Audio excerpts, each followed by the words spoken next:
कल ही शायद 60 दिन हो गए फिलिस्तीन पे इजराइल का जो लड़ाई शुरू हो गई उसको 60 दिन हो गए। और मेरे ख्याल से भारत का पहला बड़े कद का नेता शरद पवार जी ने उठ के बड़ी सभा में कहा था कि डरना नहीं और बोल देना हम फिलिस्तीन के साथ हैं, क्योंकि उनकी ज़मीन ली गई है और इजराइल उनकी ज़मीन लेके उन पर ही दादागिरी कर रही है। तो ये है जो बहुत गलत मामला है, उनकी ज़मीन उनको वापस दे दो, मामला तो ऐसे ही निपट जाए। तो पवार साहब ने कहा।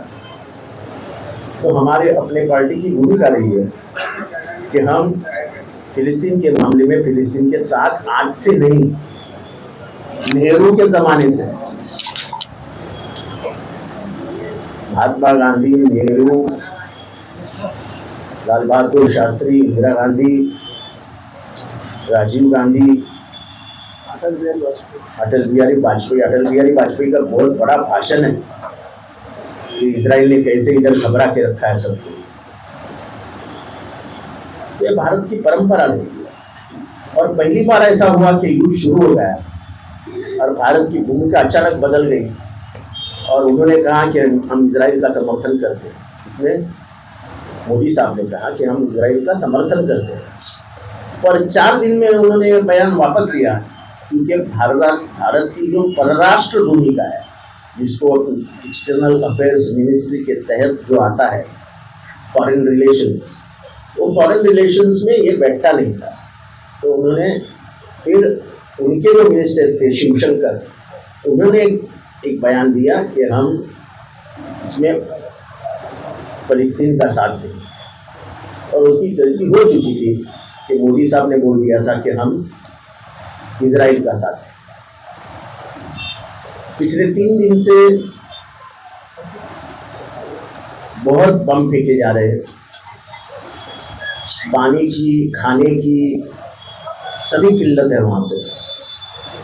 अभी तक बहुत लोग मारे गए और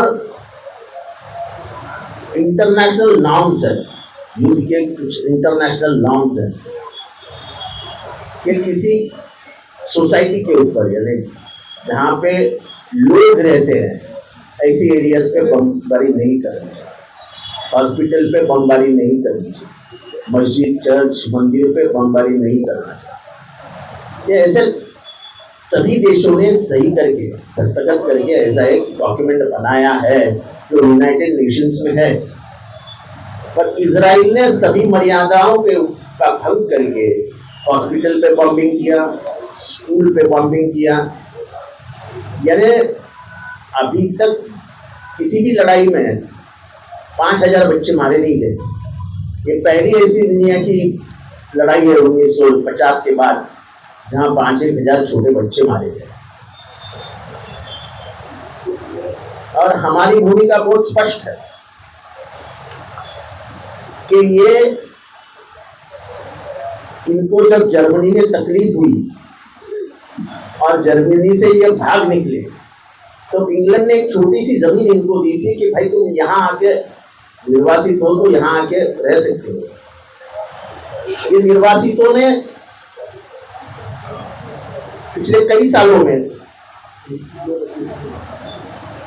फिलिस्तीन की जितनी जमीन थी उसमें से 90% जमीन पे अपना कब्जा हो गया। हालांकि जेरूसलम भी फिलिस्तीन के ही हाथ में था, उसके ऊपर भी आज इजराइल का कब्जा है, जहाँ पे अक्सा, मस्जिद अक्सा है।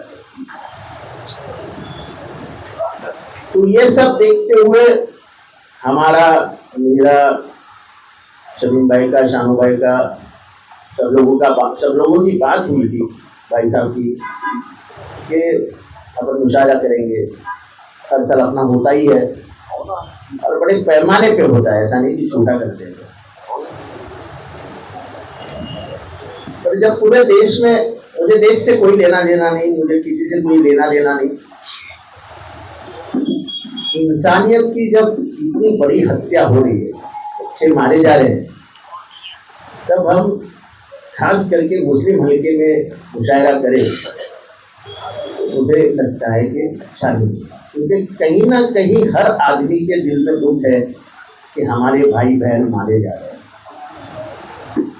तो उसको मद्देनजर रखते हुए हमने पैसे भी दे दिए थे शायर लोगों को, 20-22 लाख रुपया, काम भी चालू था, ग्राउंड का सब कर दिया था। पर कुछ लोगों से सलाह मशवरा करने के बाद, कुछ उलमाओं से सलाह मशवरा करने के बाद कैसा मुझे तो लगा कि भाई कैंसिल कर देंगे तो ही अच्छा रहेगा।